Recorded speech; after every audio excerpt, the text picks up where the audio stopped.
An executive from Ripple made headlines on May 3rd, 2023, when he disclosed that the business was going to make an effort to create a one-of-a-kind XRP ledger that would be developed just for digital currencies that were issued by central banks.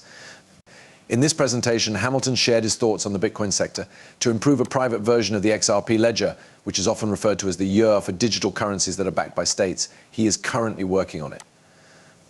It was important to take his views seriously, despite the fact that he was in charge of developer relations at Ripple, bringing up the topic of whether or not the public's perception of the value of XRP on this ledger was true, or whether or not it was something altogether different.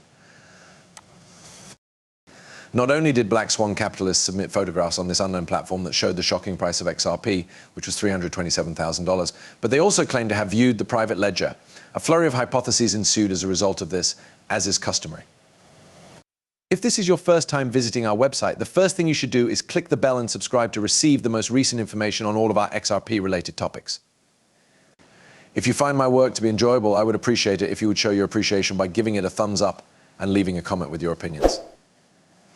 Following the disclosure of this information, the actual cost of XRP on this private version, in addition to the existence of the ledger, became one of the most popular topics of conversation. This is, however, the point at which the story becomes more difficult.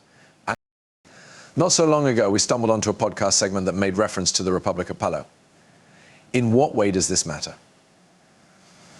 When Ripple and the Republic of Palau led the world's first stablecoin trial based on the XRP ledger, it is crucial to recall that they had already created a collaboration. This partnership was particularly noteworthy when they led the experiment. In theory, these stakeholders need to be aware of the XRP price that is displayed on this mysterious ledger, as well as the particulars of its existence, which are discussed in the episode that we are currently experiencing. Prepare yourself to view a video that features none other than the Deputy Minister of Finance of the Republic of Palau. Find a comfortable position for the dives. We are going to go thoroughly into the debate that exists between private and public ledgers, which is the basis of their stablecoin and the value that people perceive XRP to have. This is the time to start the video. Our decision to make the XRP ledger available to the general public was primarily motivated by the fact that it provides a transparent display of our achievements and demonstrates our dedication to ongoing projects at Paramount Industries. Up until this point, the journey has been both gratifying and challenging. As the film comes to a close, it becomes abundantly clear that the Finance Minister of the Republic of Palau has made the public ledger a priority due to the fact that it is open. It is important to note that their statement does not confirm or deny the existence of a private ledger, which leaves the door open for the possibility of its existence.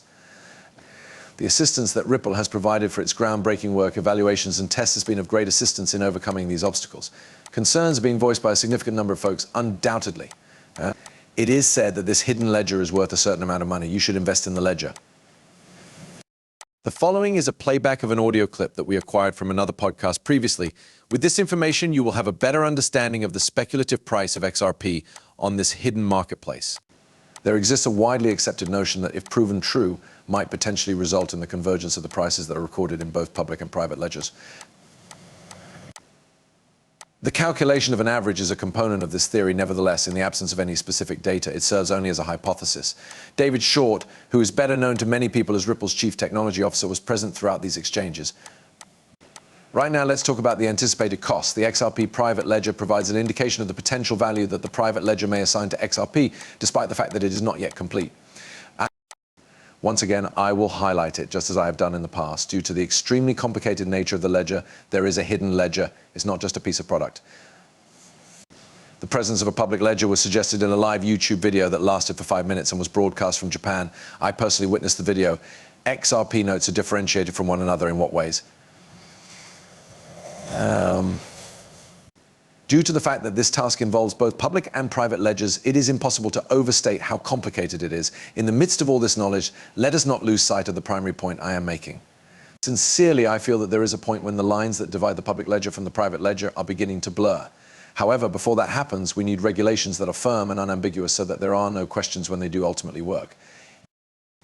My understanding is that they are currently moving through the trial portion of the process. Incorporating the recognition of the Bank of Japan as SBI into this storyline adds a significant twist to the story.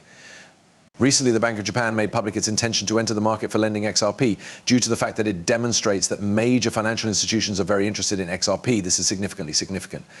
The launch of this brand new loan program brings to light the aspiration of the bank to utilize XRP for the purpose of conducting institutional transactions. The concern that is being raised is why Japan would get involved in XRP loans in the first place if they did not believe that the cryptocurrency would play a big role in society. The viewpoint that I am pushing for becomes extremely persuasive when one takes into consideration the future strategic move that the Bank of Japan will be making, which will involve running various tests and determining the appetites of both individuals and institutions for XRP coins. They are lending it now, but this is not merely an exercise in lending. A strategic financial action that is intended to capitalize on the expanding trend of Bitcoin. This move is calculated. The speculative potential of XRP is enticing, and retail consumers find it to be a promising instrument for cross-border transactions. As a result, businesses are seeing a significant paradigm change as a result of this. XRP is not owned by every single financial institution. In no way is this a singular occurrence. The incorporation of it into practical utility efforts is now taking place. By taking advantage of its ability to facilitate smooth transfers within institutions as well as payments across international borders, banks that are considered to be giants in the world are gathering outside of Japan. A good example of this would be the official partnership between MasterCard and Ripple. Through this partnership, MasterCard expands its scope beyond that of a simple credit card corporation. The payment processing company is a massive conglomerate that operates a vast network of subsidiary companies. MasterCard establishes a connection between Ripple and its primary company, as well as its multiple subsidiaries, one of which is Fluency. In addition to serving as an endorsement, the partnership between Consensus, Yak Dareth, and a large number of other individuals whose names are not even included on this list places an emphasis on liquidity and possible scalability, respectively. There are a lot of allegations that MasterCard and Ripple work together with the intention of using Ripple as a primary payment conduit from the very beginning. These suspicions are not completely untrue. To make it perfectly clear, what I am going to share with you here is speculation. I am making an effort to provide you with all of the news and buzz that is currently popular. It is important to keep in mind that the following is only my interpretation and guess regarding the possible reasons why MasterCard was involved with XRP. In fact, they collaborated with Ripple's for the purpose of providing on-demand liquidity. It is common knowledge that Ripple's design makes use of the cryptocurrency XRP and its ledger software. Because of this, if they utilize Ripple, they are basically using XRP in the event that MasterCard decides to permit payments. The Ripple platform would be required to use the XRP ledger by default in order for them to comply with this requirement. Despite the fact that this information is based on speculation, it brings to light the significance of this collaboration and the potential consequences that it may have. Take into consideration that I am not a certified financial advisor, and the information contained in these films is presented simply for your amusement. Before making any decisions regarding their finances, I always recommend to viewers that they conduct their own study and consult with professionals. If you enjoyed seeing the film, please accept my sincere gratitude. It would be greatly appreciated if you could give it a thumbs up and don't forget to click the subscribe button. It is imperative that the notifications be activated. In the event that I upload fresh content, you will be notified immediately. I am looking forward to participating in the subsequent video with you. Take care of yourself.